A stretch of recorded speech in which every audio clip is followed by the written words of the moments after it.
Le Rajeunisseur. Chapter 1. The Tent. It appeared without warning.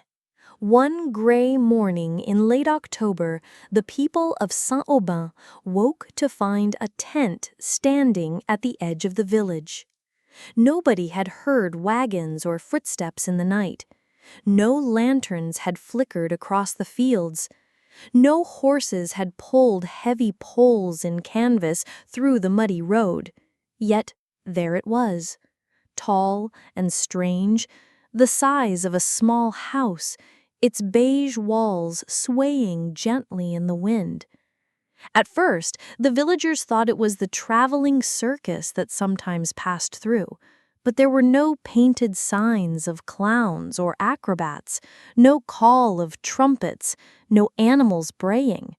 Instead, across the top of the canvas, written in thick, black letters that seemed almost burned into the fabric, were two words: Le Rajeunisseur, the Rejuvenator.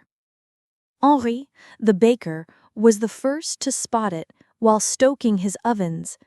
He leaned on his doorway, flour still dusting his hands, and frowned at the foreign thing on the horizon. Nom de Dieu, he muttered. Who put that there? By noon, half the town had gathered in a loose circle around the tent. Old women clutched their shawls tighter, whispering superstitions. Children dared each other to run up and touch the fabric. Farmers stood with arms crossed, eyes narrowed, as though the tent itself might lunge at them.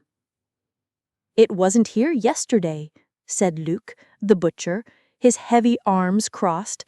"I walked that road at sunset. Not a trace." "Magic," someone whispered. "Bah," said another. "Trickery." The tent remained silent, as though waiting. Then, just as the church bell rang for the noon hour, the flap at the front stirred, and a man stepped out. He was tall, dressed in a spotless white coat that fluttered slightly in the breeze. His hair was iron gray, combed neatly back, and a short beard traced his jaw. A pair of thin spectacles perched on his nose, and his eyes, sharp and unblinking, swept over the crowd. But what drew every gaze was what he carried in his hand, a glass tube, half filled with a liquid that glowed faintly green, as if lit from within. It pulsed softly, like the heartbeat of some otherworldly creature. Murmurs rippled through the villagers. Who is he? A doctor? An alchemist? The man in the coat raised the vial slightly, as though acknowledging their curiosity. When at last he spoke, his voice was calm and measured, carrying just enough weight to silence the whispers. "I am the custodian. This tent is my work." The villagers shifted uneasily. Henri wiped his flour-stained hands on his apron and stepped forward. "And what is it you offer, monsieur? What does this rajeunisseur mean?" The man in the coat looked down at his glowing vial, then back at the crowd.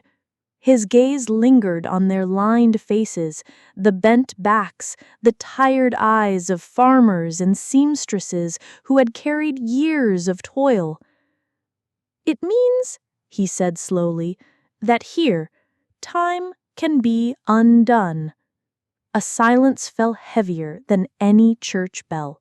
For a long moment, no one spoke. The words hung in the air, impossible, yet irresistible.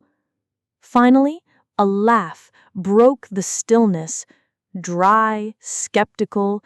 It came from old Marcel, the blacksmith, who leaned heavily on his cane. "Undone, he says. Will you unbake Henri's bread too, eh? Or unring our bells?" He spat in the dirt. "Charlatan!" But others did not laugh. Madame Delphine, the widow who had survived 3 husbands and 9 children, felt her chest tighten. Her hands trembled on her canes. Time had weighed on her longer than anyone in the village, and now here was a stranger promising to peel it back like the skin of an apple. The custodian's eyes met hers. As though he had read her thoughts, he inclined his head slightly toward the tent. "Would you like to step inside, madame?" The crowd gasped. Delphine hesitated, her wrinkled lips parting but no words escaping.